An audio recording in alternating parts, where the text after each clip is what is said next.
Bu sualda maddələr tərəziyə əlavə olunduqdan sonra tərəzinin tarazlığı pozulmursa, metalların ilkin qarışığında misin kütlə payını hesablayın. Metalların ilkin qarışığında misin kütlə payını hesablamaq üçün alüminium və mis qarışığı 60 qramdır. Deməli, biz 60 qramın içərisində nə qədər mis olduğunu əvvəlcə hesablamalıyıq. Əvvəlcə hesablanmalı olduğu başqa şeylər var, təbii ki. Biz reaksiya tənliklərini yazacağıq. Bizim qarışığımız alüminium və misdən ibarətdir. Həmin alüminium və mis deməli metallarını hər ikisini H-xlor məhluluna salırıq. Təbii ki, bilirik ki, hidrogenə qədər ki, metallar duru turşularla, həmçinin duru xlorid turşusu ilə reaksiya girib hidrogen qazını çıxardacaq. Buradan alınacaq alüminium xlor 3 üstəgəl H2. Əmsalları yazaq. 6, burada 2. Amma mis isə pasiv metal olduğu üçün xlorid turşusu ilə reaksiyaya girmir. Xlorid turşusu ilə reaksiyaya girməyən təkcə mis deyil, civə, gümüş, platin, qızıl həmçinin.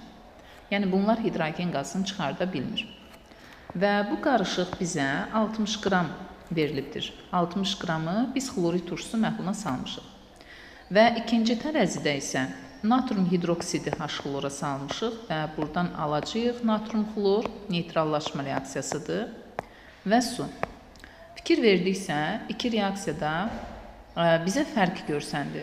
İkinci reaksiyada, ikinci tərəzidə gedən reaksiyada qaz çıxmadı, amma birinci reaksiyada isə oradan 3 mol hidrogen qazı çıxdı.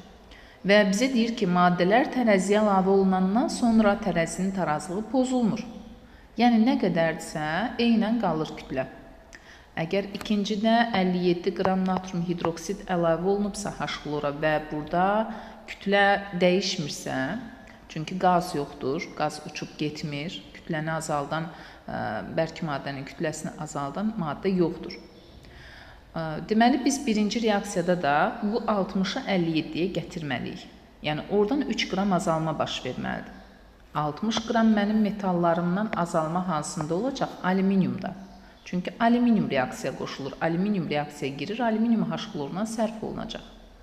Deməli, 3 qram alüminium orada reaksiyaya girməlidir. Biz baxmalıyıq ki, 3 qram itki baş verməlidir, daha doğrusu 3 qram itki. 60 qram qarışığın 3 qramı itkiyə getməlidir ki, 57 qram qalsın. Və bu itkiyə gedən də qaza aiddir. Normalda 6 qram hidrogen itkisi baş verdikdə, azalma olduqda 54 qram alüminium reaksiyaya girirsə, biz 54-ü hardan alırıq? 2 mol alüminiumun kütləsini tapırıq. 1 mol 27-dir, 2 molu 54 qramdır. Tənliyi belə quracağıq. 6 qram hidrogen deməli, azalma baş verirsə, itki baş verirsə, 54 qram alüminium reaksiyaya girirsə bu zaman, onda gəlin görək, 3 qram azalma baş verəndə bəs nə qədər alüminium girir reaksiyaya? Niyə 3 qram dedim? Çünki 60 ilə 57-ni biz necə bərabərləşdirə bilərik? 60-dan 3 qram azaltmalıyıq. Azalan da hidrogenin kütləsidir, uçan qazın kütləsidir. Çünki burada bir dənə qaz alınıbdır. Və bu zaman alüminiumun deməli 27 qram reaksiya daxil olur.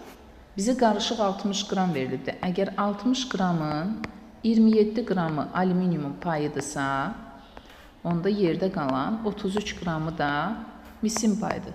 Çünki bizə metalların deməli qarışığını tapmalıyıq ki, orada misin kütlə payını tapaq. Və misin kütlə payını da hesablamaq üçün misin kütləsini ümumi qarışığın kütləsinə bölüb 100%-ə vuracağıq. Bu da eləyəcək 55%. Deməli, düzgün cavab olacaq C variantı.